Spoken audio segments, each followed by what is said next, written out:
First contact in crisis. The crystalline spires of Nova Etheria no longer sparkled with their characteristic blue glow. Commander Tari's Drell stood at the observation deck of the Imperial Command Center, watching as another district went dark. The energy plague had claimed yet another sector of their capital city, leaving only ghostly shadows where once proud structures had channeled the very essence of their civilization's power. "Status report," he commanded, his voice steady despite the growing hollow feeling in his chest. "Sectors 17 through 23 have gone completely dark, Commander," First Officer Lyra Venn responded, her holographic form flickering slightly, a sign that even their internal systems were beginning to fail. "The energy plague continues to spread at an exponential rate. Our containment barriers they're failing." Tari's closed his eyes for a moment. The Etherians had long prided themselves on their mastery of energy manipulation, their entire society built upon their ability to harness and channel the fundamental forces of the universe. But now that very mastery was becoming their undoing. "Any response from the Galactic Confederation?" he asked, though he already knew the answer. Lyra's hologram dimmed slightly, a gesture of negation in Etherian body language. "The Proxians claim their energy signatures are incompatible with our crisis. The Zentari have quarantined their entire sector. The Meridian Collective." She paused, "They're not even acknowledging our transmissions anymore." The energy plague had started 3 lunar cycles ago, appearing first in their outer colonies. What began as minor fluctuations in their energy matrices quickly evolved into something far more sinister. Their energy cores, the very essence of Etherian biology, were being corrupted, transformed into chaotic maelstrom that threatened to tear apart the fabric of their civilization. "High Scientist Kern's latest findings," Lyra continued, projecting a series of complex energy patterns into the air between them. "The plague appears to be evolving. It's learning to bypass our strongest containment protocols." Tari studied the patterns, his core pulsing with growing concern. The Etherians had always existed as beings of pure energy, their consciousness housed in crystalline matrices that allowed them to shape and manipulate the forces around them. But this plague wasn't just disrupting their technology, it was unraveling the very essence of what they were. "How many have we lost?" he asked quietly. 17 million consciousness matrices have degraded beyond recovery. Another 30 million are showing signs of advanced corruption. The colonial losses. Lyra's voice trailed off. A sharp alert cut through the command center. "Commander," a junior officer's voice crackled through the comm system. "We're detecting an unregistered vessel approaching the quarantine zone. It's using primitive propulsion technology." Tari's turned to the main display, watching as a small ship appeared on their sensors. Its design was unlike anything in their database, crude, inefficient, and seemingly held together by the most basic principles of physics. "Life signs?" he questioned. "Organic," Lyra reported, surprise evident in her tone. "Carbon-based. They're broadcasting on multiple frequencies." "Commander, they're using radio waves." Tari's felt his energy matrix pulse with a mixture of disbelief and desperate hope. "Open a channel." The communication that came through was filled with static, carried by electromagnetic waves rather than the quantum channels the Etherians preferred. "This is Captain Jasmine Rodriguez of the Earth vessel Frontier. We've picked up your distress signals. We understand you're facing some kind of energy crisis. We'd like to help." "Earth vessel Frontier," Tari's responded, trying to modulate his energy patterns to something their primitive systems could process. "This is Commander Tari's Drell of the Etherian Empire. You are approaching a level 1 quarantine zone. Your vessel's shielding is inadequate for these conditions." A sound came through the channel, something their translators identified as laughter. "Oh, we know," Captain Rodriguez replied. "But here's the thing, Commander. Sometimes the most complex problems need a fresh perspective. And we humans? We specialize in the impossible." Taris exchanged looks with Lyra. Their civilization was on the brink of collapse, abandoned by their advanced allies, and now these beings, these humans, barely capable of interstellar travel, were offering assistance. But as another alert signaled the loss of yet another district, Taris realized they had run out of options.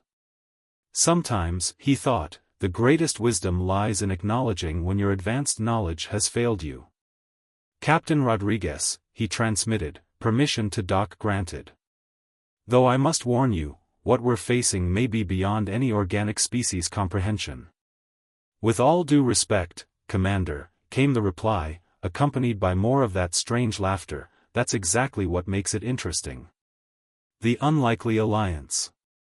When the Earth vessel Frontier's airlock hissed open, Taris wasn't sure what he expected, but it certainly wasn't Dr. Ria Kumar striding out with what appeared to be a modified microwave oven under her arm. Your energy signatures are fascinating, she announced, not even waiting for formal introductions. Her handheld device beeped and whirred as she waved it around. It's like watching a quantum symphony having a seizure. Behind her, a team of human scientists emerged, each carrying equipment that looked more suited to a primitive kitchen than an advanced laboratory. Professor Marcus Webb was already setting up what he called a particle resonance detector that seemed to be constructed from spare parts and aluminum foil. Your civilization, Lyra began diplomatically, her holographic form shifting uncomfortably, appears to have a unique approach to scientific equipment. Oh, this? Dr. Kumar patted her modified microwave. Sometimes the best tools are the ones you can fix with duct tape and paper clips. Now, show me your worst affected areas. The human's first visit to a corrupted district left Taris questioning everything he thought he knew about scientific methodology. While Etherian scientists stood behind their energy barriers, taking careful measurements and running simulations, Dr. Kumar walked right up to a destabilizing energy matrix, pointed her cobbled-together scanner at it, and declared, "It's not destroying the energy, it's making it dance." Dance? Taris's energy core flickered in confusion. "Look," she said, pulling out what appeared to be an ancient Earth device called a tablet. "Your energy patterns usually move like this." She drew a smooth, flowing line. "But the plague is making them do this." Her finger traced an erratic pattern. "It's not chaos, it's a new kind of order. One that your systems are too rigid to adapt to." Professor Webb was already setting up experiments that made absolutely no sense to Etherian sensibilities. He had somehow jerry-rigged a series of old radio antennae to interact with their energy fields. "Energy is energy," he explained while adjusting what looked like a modified toaster. "Whether it's powering a microwave or sustaining an advanced consciousness matrix, it all follows certain fundamental rules. We just need to find the right frequency to, aha." The corrupted energy matrix in front of him suddenly stabilized, if only for a moment. "How did you?" High Scientist Kern's voice trailed off in disbelief. "Sometimes," Webb grinned, "you need to go back to basics. Your advanced systems are too perfect, too inflexible. This plague isn't destroying your energy, it's introducing variation. And variation is something we humans know a lot about."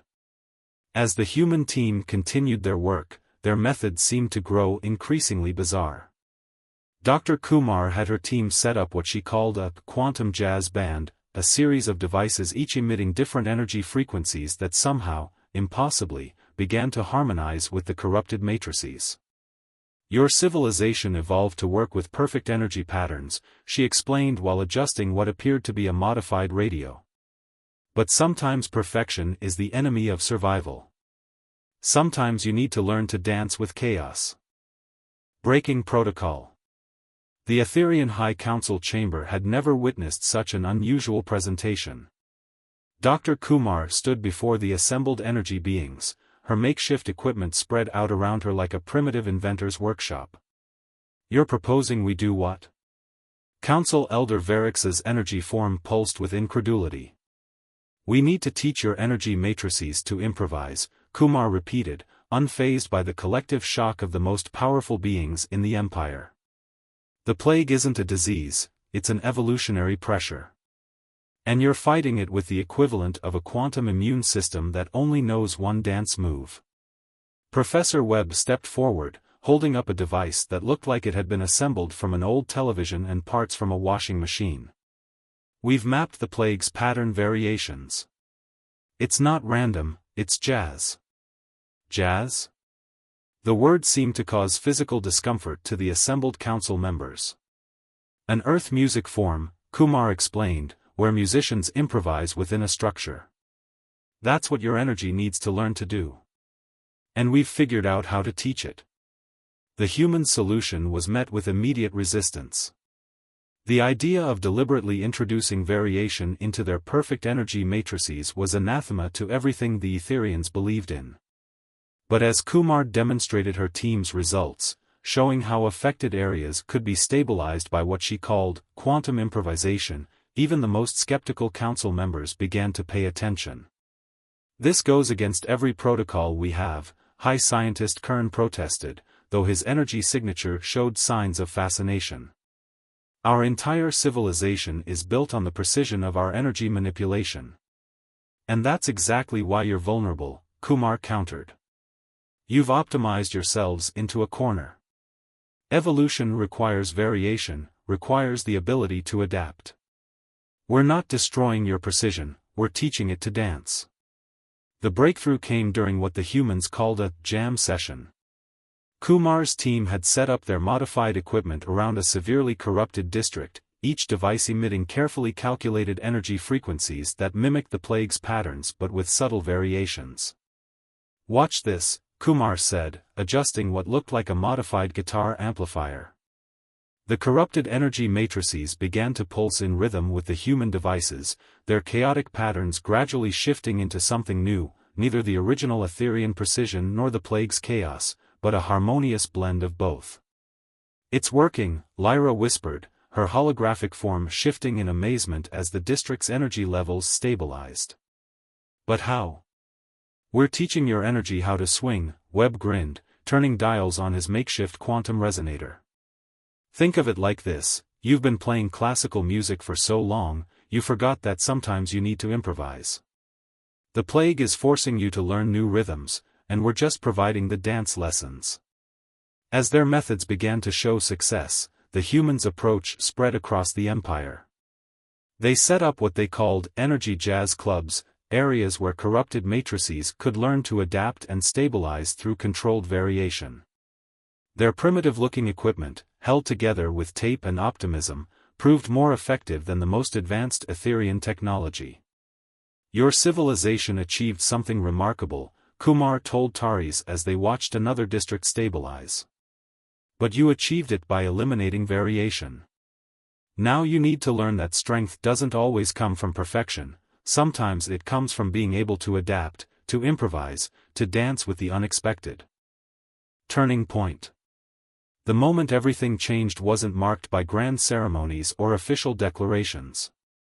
It happened in what the humans called the graveyard shift, when Dr. Kumar stumbled upon something extraordinary while tinkering with her modified equipment at 3 a.m., fueled by her 7th cup of coffee. Commander Drell, she burst into the command center, her hair wild and eyes bright with excitement. We've been looking at this all wrong. The plague isn't just teaching your energy to dance, it's teaching it to evolve. The data she displayed showed something unprecedented. In areas where their quantum jazz treatment had been applied longest, the Etherian energy matrices weren't just stabilizing, they were developing new patterns, becoming more resilient, more adaptable. Look here, Professor Webb pointed to a series of readings. The treated matrices are actually incorporating elements of the plague's patterns, but in a controlled way. They're learning to improvise on their own. The discovery sparked a revolution in their approach. Instead of fighting the plague's changes, they began guiding them, using the humans' peculiar blend of primitive technology and advanced theory to help the Etherian consciousness evolve. Think of it like updating your software, Kumar explained to the High Council. But instead of a controlled patch, you're getting a crash course in jazz improvisation.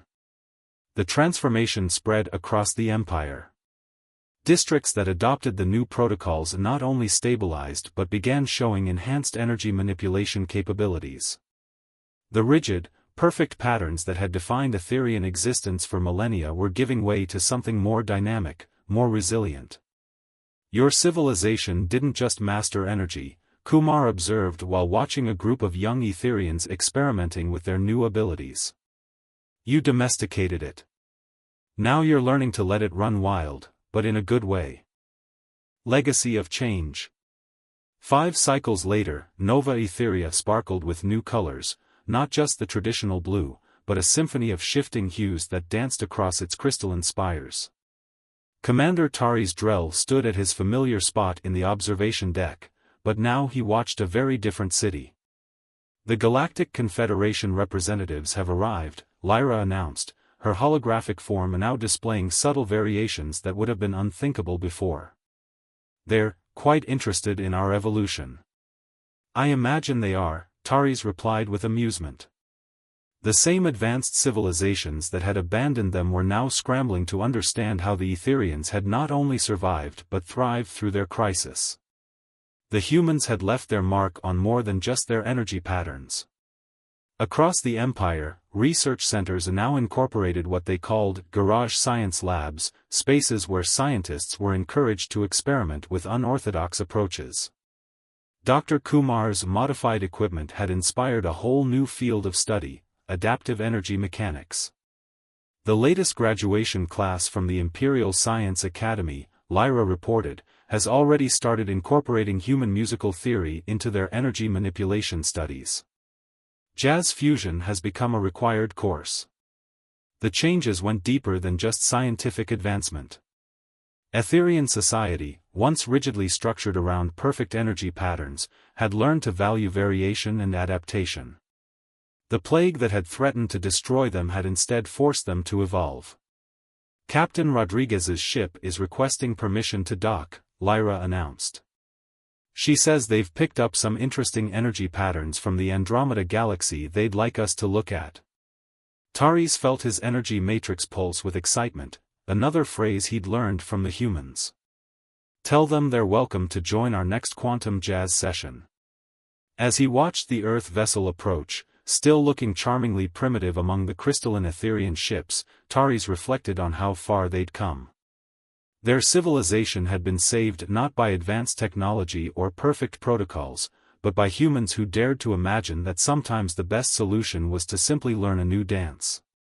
The energy plague was now studied in scientific academies across the galaxy, not as a catastrophe, but as the catalyst that led to one of the greatest evolutionary leaps in Etherian history. And in every major city of the Empire, alongside the traditional meditation chambers and energy-focusing arrays, there stood what humans called jam spaces, where young Etherians learned to improvise with their energy, creating new patterns that would have been unthinkable just a few cycles ago. You know what the humans taught us? Tari said to Lyra as they watched the sun set through the shimmering, ever-changing energy fields of their reborn civilization. They taught us that true mastery isn't about maintaining perfect control, it's about knowing when to let go and dance with chaos. In the distance, the spires of Nova Etheria pulsed with new rhythms, a visual symphony of order and chaos, precision and improvisation, ancient wisdom and new discoveries. The Etherian Empire had not just survived, it had learned to dance. And somewhere in the command center, a device held together with duct tape and optimism continued to emit its strange frequencies, teaching new generations of Etherians that sometimes the most advanced solution is to embrace imperfection and learn to swing.